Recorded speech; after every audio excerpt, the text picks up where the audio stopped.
sheriff is now saying that he will ignore any of the White House's new gun control recommendations that his department finds unconstitutional. But this sheriff is not alone. At least 10 states now say that they're considering taking some sort of legislative action against the federal government.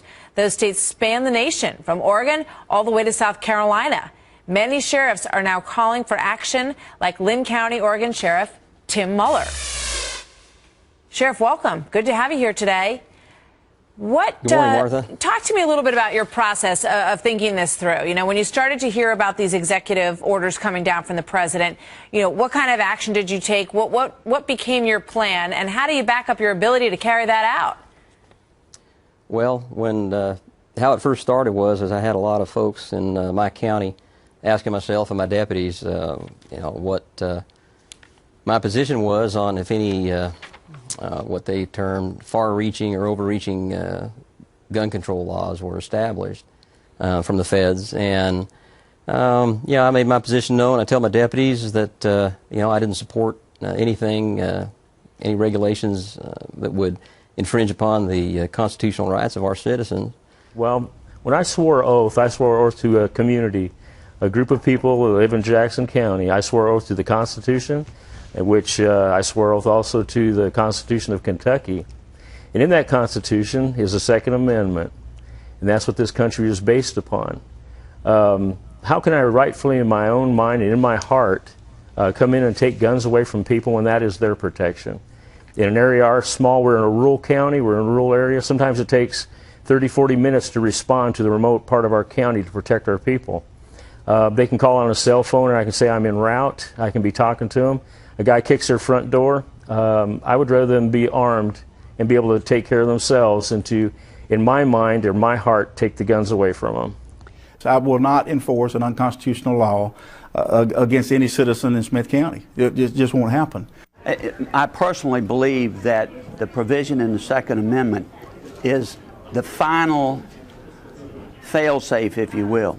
An armed society, if you read the Federalist Papers and study the Constitution, you'll see exactly why that is so important. And I believe that there is a goal to ultimately take as many firearms as possible. The differences between the firearms, more often than not, are cosmetic as to what is an assault weapon. That sort of thing. Well, I think the senator's bill also includes guns that will remain legal, not just guns that will become illegal to own. Well, it's just like if you take out part, it's kind of like the Bible. Either you believe it or you don't believe it. The Constitution, either you believe it or you don't. You either live by it or you don't.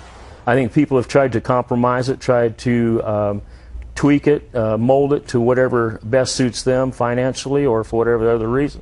I am absolutely 100% pro-Second Amendment. I was troubled by the willingness to use executive orders. I think the appropriate way to do this is through the Congress. And the sheriff is against the president's proposal to ban automatic assault rifles and limit the capacity of magazines. I really don't have heartburn with people owning AR-15s.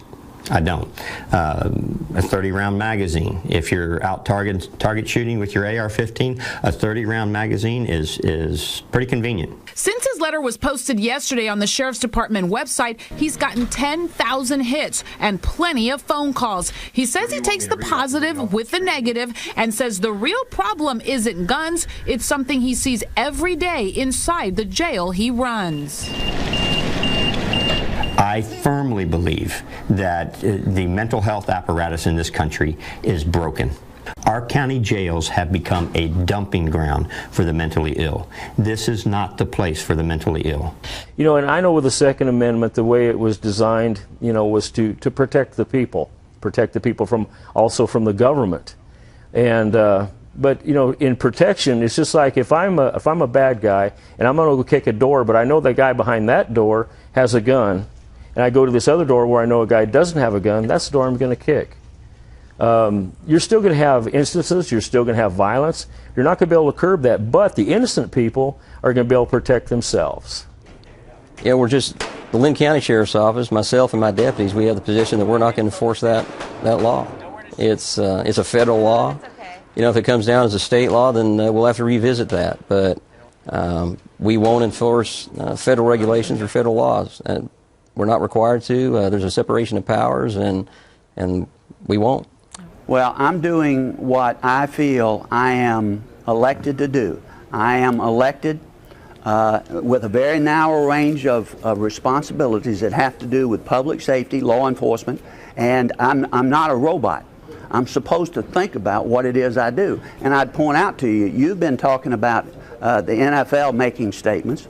I remember then Senator Clinton screaming that she was tired of people saying that it was unpatriotic to criticize the president. All I've done is stood up and expressed my view of this very crucial part of the Second Amendment that I see in an instance of taking advantage of people's grief to pass things that in the final analysis are not in the best interest of the country, and the Second Amendment that is such an important part of protecting this republic. Everybody in law enforcement and the judiciary takes the same oath. I took the oath. It's to uphold the Constitution of the United States. Implicit in that oath is a judgment that each individual makes. Is this order that my superiors have given me? Is this request that my colleagues have asked of me? Is this application that lawyers have made before me consistent with the Constitution? Normally, there is tremendous cooperation between state and local law enforcement on one hand and the feds on the other. And that's for a variety of reasons. They help each other. Sometimes the state has to call in the feds, and the feds have something the states don't, a big fat checkbook. So the feds fund a lot of local law enforcement.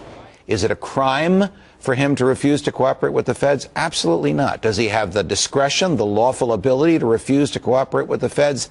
Yes, he does. This is actually a growing movement throughout the country. Local and state law enforcement saying to the feds, those are your laws, you enforce them. Fair. I mean, it's fascinating. I mean, when you look at an executive order, I think most people would assume that that's an executive order, that has to be carried out across all levels of law enforcement in the country. So the President of the United States cannot tell a local sheriff, a local police officer, a state attorney general what to do. I commend, I applaud local law enforcement when they say to the feds, don't come here. This is our problem, and we'll deal with it. The Constitution means what it says right here. Fascinating Constitutional debate, and I know that you're somewhat interested yes. in those. Judge, thank you so much. I'm hung up on this Constitution thing. We love that about